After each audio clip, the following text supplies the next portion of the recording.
सद्गुरुदेव परमहंस योगीराज श्री शक्तिपुत्र जी महाराज।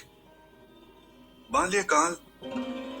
परम पूज्य सद्गुरुदेव जी महाराज का जन्म दिनांक 09 दिसंबर 1960 दिन शुक्रवार को सुबह 9:50 बजे उत्तर प्रदेश की दो पवित्र नदियों गंगा व यमुना के मध्य स्थित फतेहपुर जिले के भद्रवास भगबा गांव में हुआ है। परम पूज्य सद्गुरुदेव श्री शक्तिपुत्र जी महाराज के बचपन का नाम श्री रामबरन शुक्ल है। परम पूज्य सद्गुरुदेव जी महाराज 6 भाइयों में सबसे छोटे हैं व उनके बीच 2 बहनें भी हैं। आपके जन्म से ही परिवार में आध्यात्मिक वातावरण दिन प्रतिदिन जागृत होता चला गया। बचपन से ही परम पूज्य सद्गुरुदेव जी अधिकांशतः माता भगवती दुर्गा जी की साधना उपासना में रत रहते थे। परम पूज्य सद्गुरुदेव जी के बचपन की सैकड़ों छोटी छोटी आध्यात्मिक घटनाएं आपके परिवार व अन्य लोगों को आपके अवतारी पुरुष होने का अनुभव कराती थीं। अनेकों दिव्य महापुरुषों एवं साधु संतों ने बचपन में ही योगीराज श्री शक्तिपुत्र जी महाराज को देखकर उनके प्रभावक योगों तथा भविष्य में आपके द्वारा संन्यस्त जीवन व्यतीत करके विश्व अध्यात्म जगत को आध्यात्मिक चिंतन देने के योगों के विषय में बतलाया था।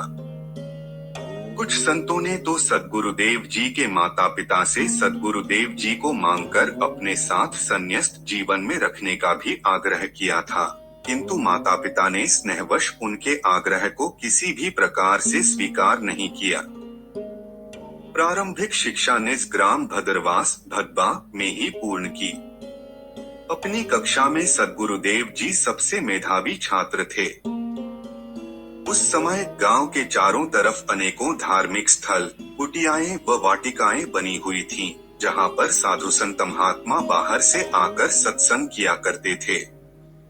विद्यालय में अंतिम घंटा खेल का हुआ करता था, किंतु उसे छोड़कर सद्गुरुदेव जी सत्संग में चले जाते और बड़े चाव से उन महात्माओं के वचनों का रसपान करते थे। विद्याध्ययन के साथ साथ सद्गुरुदेव जी अधिकतर अपनी साधनाओं में रत रहते थे। युवावस्था आते आते परम पूज्य गुरुदेव जी महाराज अपने भाइयों में सबसे छोटे होने के बावजूद अपनी महत्वपूर्ण साधनात्मक स्थिति स्थापित कर चुके थे। परिवार के लोग भी उनके चिंतनों एवं विचारों को महत्व देने लगे थे।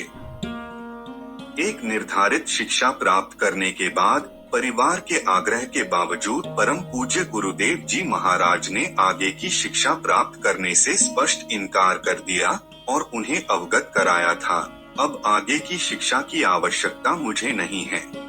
यह शिक्षा मेरे उपयोग की नहीं होगी। अब मैं अपने कर्म से उपार्जित धन के माध्यम से अपना जीविकोपार्जन करूंगा और पूर्ण आध्यात्मिक जीवन जीते हुए माता भगवती जगत जननी दुर्गा जी की साधना उपासना में अपने आप को रत रखना चाहता हूँ। यही मेरे जीवन का लक्ष्य है। समाज में सामान्य आवश्यकता की पूर्ति हेतु मैं सामाजिक शिक्षा प्राप्त कर चुका हूँ। अब माता भगवती की प्राप्ति ही मेरे जीवन का लक्ष्य है तथा उनको प्राप्त करके उनके द्वारा प्रदत्त शिक्षा, ज्ञान एवं चिंतन ही मेरी आगे की शिक्षा होगी।